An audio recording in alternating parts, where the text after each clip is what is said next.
Indeed, there is no nation that has passed except that there has been a messenger who was sent to that nation. It is He, Allah, the glorious and the powerful, who sent into this world at different times and places messengers, peace and blessing be upon them all, who were gifted with divine scriptures, the highest of morals, by which to guide and educate the human beings to a life which is legislated for them and fulfills their very purpose.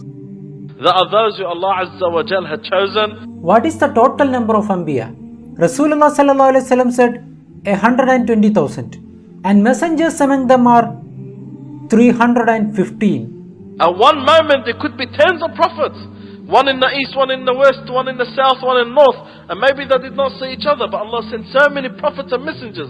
25 of them are mentioned in the Noble Qur'an. So all those prophets came forward from Almighty God, calling the people towards God, calling the people towards good actions, coming to the people in their time, in their language, ordering the people in the same way. O my people, obey Almighty God and worship only Almighty God and do good actions. That's what Abraham said, that's what Noah said, that's what Moses said, that's what David said, that's what Solomon said, that's what John the Baptist said, that's what Jesus Christ said, that's what Muhammad, peace and blessing be upon him, said. Bismillah, alhamdulillah, wassalatu wassalamu ala rasulillahi sallallahu alayhi wa ala alihi wa sahbihi wa man wala, amma ba'd. So the prophethood began with the first man and the first prophet, Adam. Prophet Muhammad sallallahu alayhi wasallam was Allah's final messenger and the seal of the prophets. Allah subhanahu wa ta'ala says, we relate unto you the best of stories. These are the best of stories because they are dealing with the best of creation. Relate unto them the stories. It's a command from Allah subhanahu wa ta'ala given to Rasulullah sallallahu alayhi wasallam that he must narrate these stories unto the ummah. These stories are not to entertain us. These stories are for us to derive lessons and reflect, and to contemplate, and to think about, to deeply reflect on them. That is what we need to do. And Allah subhanahu wa ta'ala is telling Muhammad sallallahu alayhi wasallam that he must follow the way of Anbiya of Allah subhanahu wa ta'ala. If this instruction was given to Rasulullah sallallahu alayhi wasallam, then what should we do? They are those whom Allah has guided, so follow their guidance. There is a difference between a Rasul and a Nabi. So what is the difference?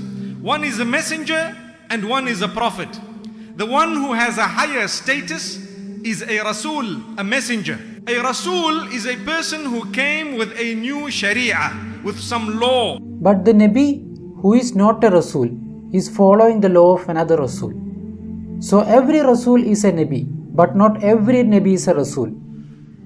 Every prophet is not a messenger, but every messenger is a prophet. If a prophet is given a new law, then he becomes a Rasul and a Nabi. If he is not given a new law, then he is a Nabi, only a prophet.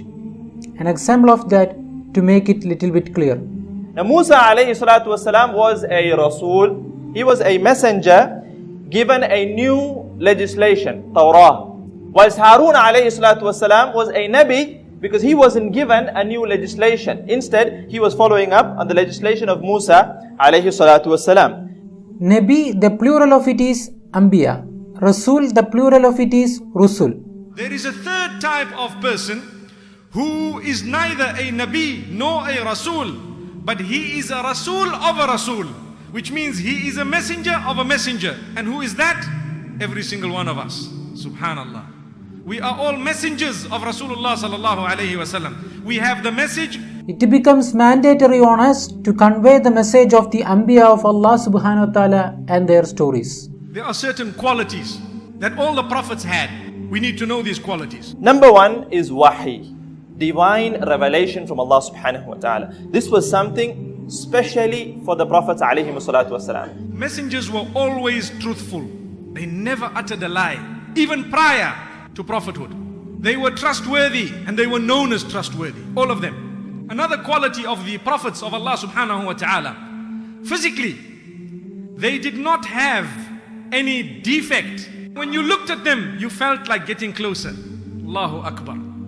All the messengers were described as very handsome. Then there is another quality of the messengers. They were very intelligent. They wanted to give the message. They wanted to always spread the goodness. They were not selfish with it. None of them wanted money in return for their message. None of them wanted to gain some form of popularity through their message. Allah Azza wa Jalla does not send a female prophet. Allah does not send a prophet that's a slave. The eyes of the Anbiya alayhimu salatu wasalam sleep, but their hearts do not sleep. The next special characteristic is that they are given a choice at the time of death. They are buried where they pass away.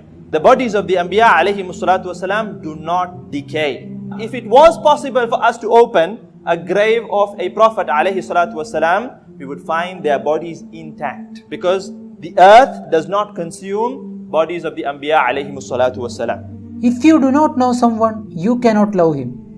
We all claim that we love the Anbiya of Allah. But if we don't know the details of their life, we don't know what they went through, how could we have respect for them? Whenever we say the name of a messenger, it is our duty to say, may peace be upon them. They have done a splendid job. In fact, Muhammad sallallahu alayhi wasallam says that there is a curse upon the one who says Muhammad without saying sallallahu alayhi wasallam. We don't differentiate between any one of his messengers. Likewise, to reject any one of the messengers, even if you believe in them all, except for one, that means that you've disbelieved in them all. All the messengers were trained in a specific way. Do you know what the Prophet ﷺ says? There was no Nabi except that he was a shepherd at one stage. Allah trained them with sheep, with animals, before they came to human beings. What is more difficult? To look after animals or to look after human beings? It is definitely more difficult to look after animals. We must have some role models. We must have some people whom we look up to. If you are not going to provide our children and our youth with the role models of the Anbiya and the role models of Rasulullah sallallahu alaihi wasallam and the role models of the Sahaba, they will go and find role models somewhere else, because human beings cannot live without role models. So we need to study the lives of the Anbiya of Allah subhanahu wa ta'ala so that they can become our role models. Indeed, in the stories of the previous nations and in the stories of the prophets are lessons for those with sound intellect. وصلى الله وسلم وبارك على نبينا محمد سبحان الله بحمده سبحانك اللهم وبحمدك نشهد أن لا إله إلا أنت نستغفرك ونتوب إليك.